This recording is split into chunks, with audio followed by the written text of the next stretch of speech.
Over on our far right, we have our vertical line. We have a bottom and a top divided in half.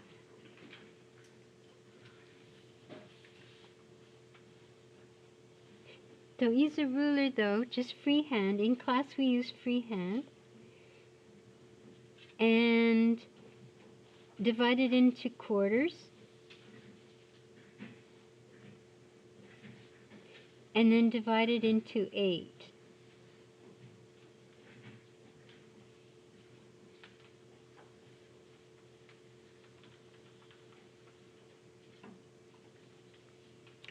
And the bottom is 0.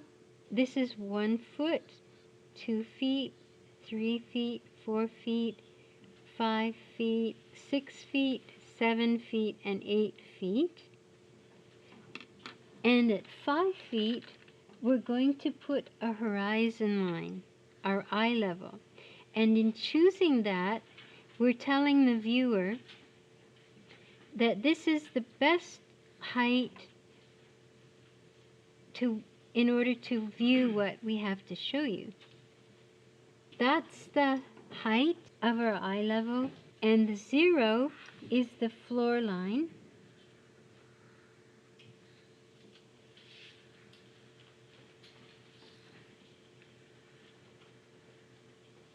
And 8 is the ceiling.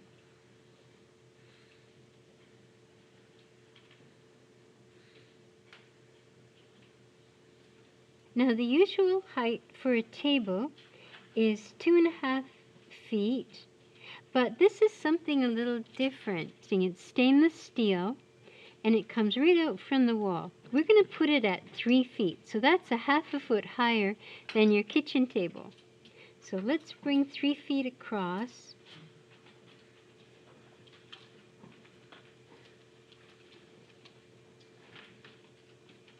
And we're going to put a chair beside it, or a little bit of a stool, really, beside it. So we need to leave some room.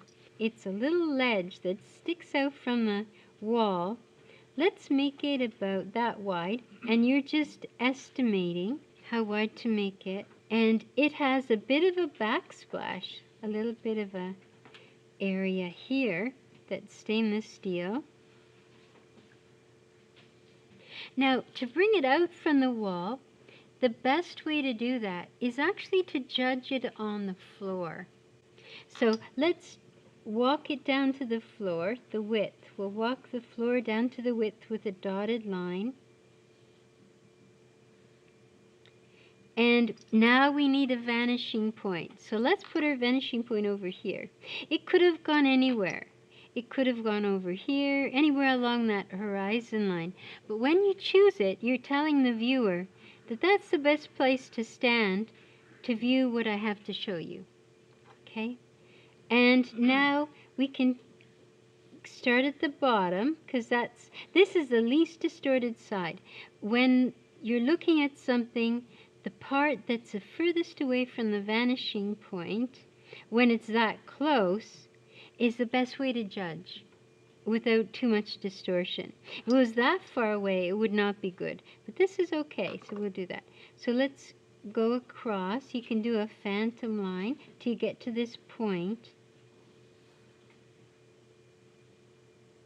And then we want to come out. Now this should be a dotted line. And we can judge. So we don't want it to come out too far. So we'll say about there. I'm going to say about there.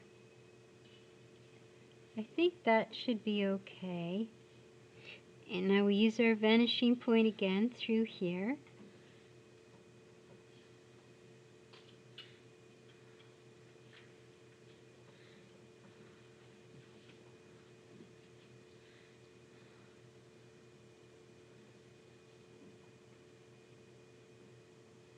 Okay, so we've got a box on the floor now, and a box on the wall. This is just an estimate, and I chose here because it's less distorted than here. It gives me a false reading. So once I'm out here, I think I'm pretty good with that. So now, to bring it out, I need two things. First of all, I have to bring it out from the wall using that vanishing point, but I also need some verticals. My thinking is if I don't have my verticals up, then I'll be in trouble. They seem to have to come first for me. I have to have them up, and I go way too far with them. Don't space your dots out too far like this, otherwise you won't have anything. Because if this vertical isn't up, I won't know how to use the perspective line, because the perspective line is going to cross it. So let's do that now. We're going to project these 2 points that give us our width. We'll project those across. This is a solid line now, but you can do a phantom line till you get there.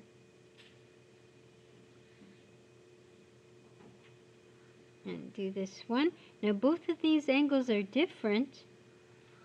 They're both different. And use your whole arm, everyone, because if you're just tickling with your wrist and your fingers, you're not going to get what you need here. Okay, so there's my 2 places, and I just bring it across. Now, this should be straight, fingers crossed, it was straight, because it's the same distance from you throughout its whole length. It's only when something is receding, like the side here, that we actually need the vanishing point. Now this little thing, it has a thickness, so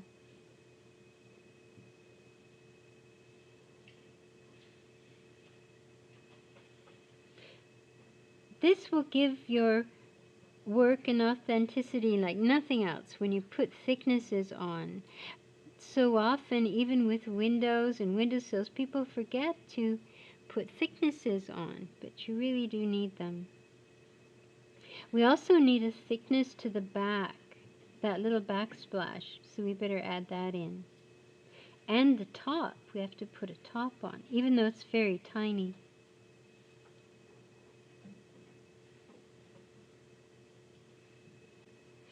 Okay, so there's our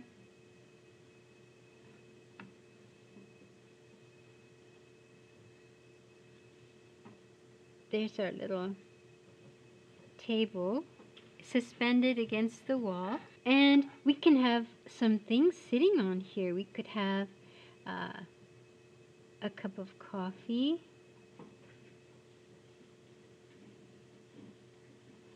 and a saucer, maybe a folded over newspaper.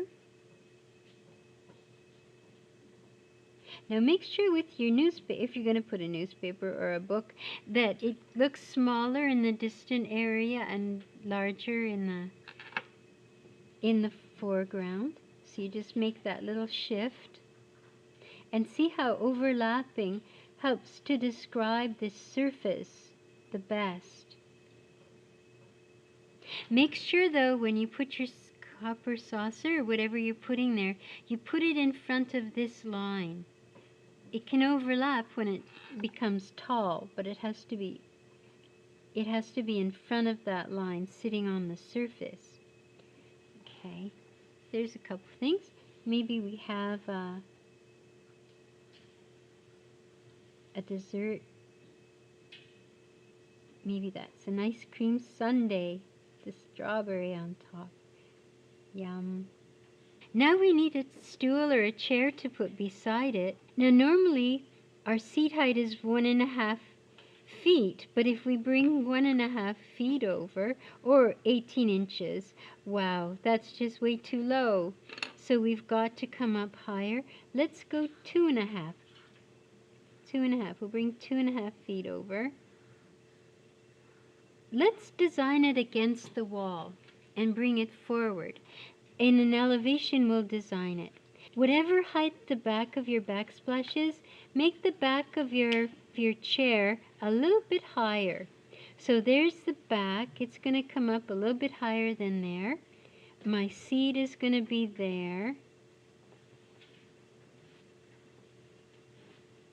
Back will be there. And remember, this is just a sketch. It's discovery. So what you might be discovering is that your figuring is a little bit strange, and that's okay. And it's going to have the one leg, the two legs, and then it's going to go round and sit like that. Okay, so I've designed it as an elevation the way we designed this. Now we have to pull it out onto the floor.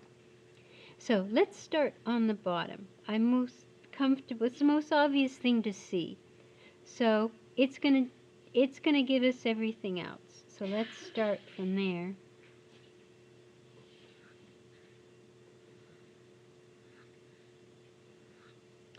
And I think I'm going to use this same depth. You can decide if that looks good for you for a seat width.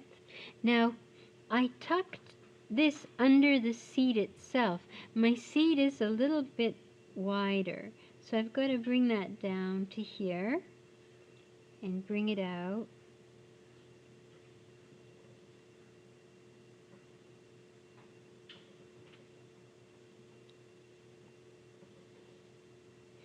Okay, so now I know that when I make the top of this, it's got to come out like that.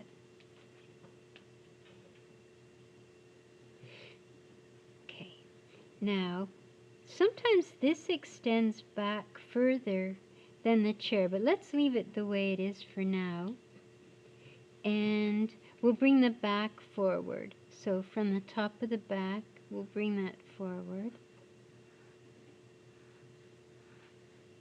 And here's the bottom of what we want the back to look like. And see what I mean about not having verticals? We don't have any verticals up yet, so that's going to cause us problems. So let's bring those up. We'll bring the seat forward. So every line you made here, every dot, the thickness of the seat, the height of the top, the bottom of the back, the height of the top of the back, you need to bring those forward, and they've got to meet a vertical. So this vertical coming up from this front corner is going to give me the depth of the seat.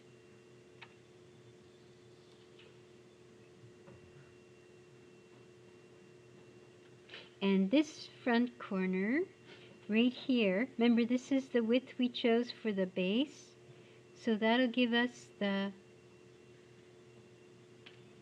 front of the seat, the side of the seat.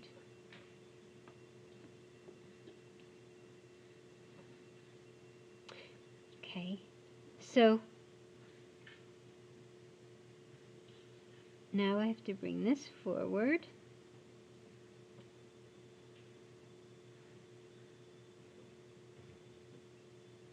There's the thickness.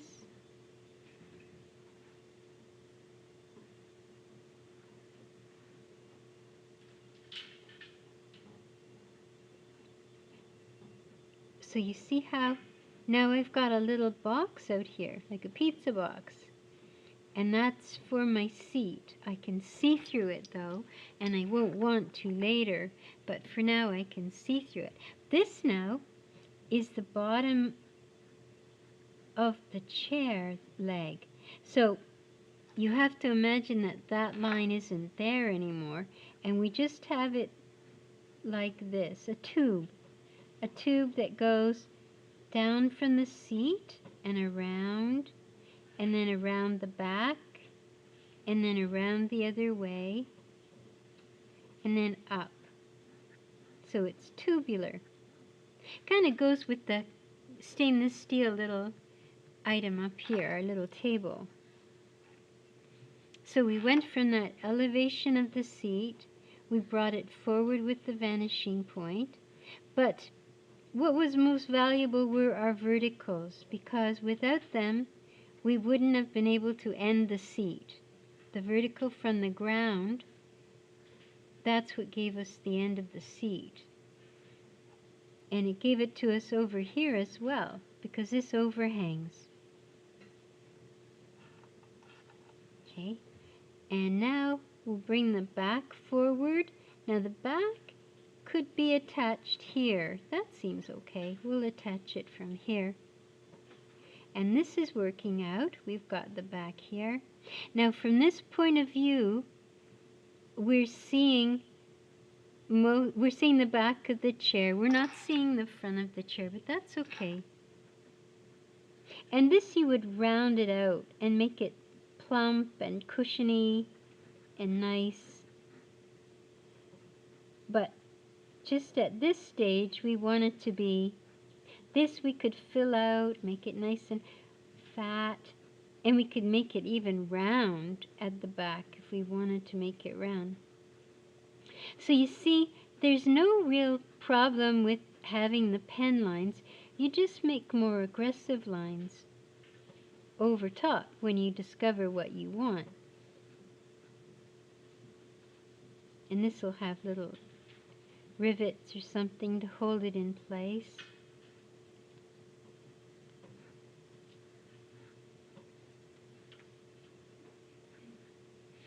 So we've got our little table now. We've got our little stool. What we're missing is our person.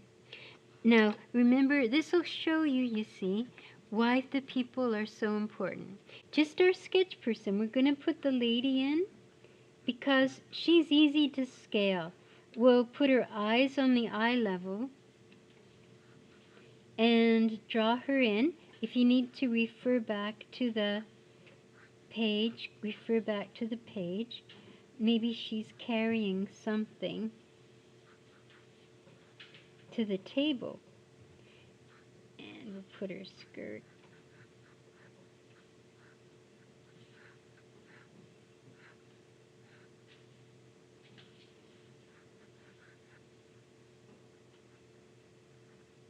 And you can make her very light until you get what you want. Maybe she's got a saucer here with donuts.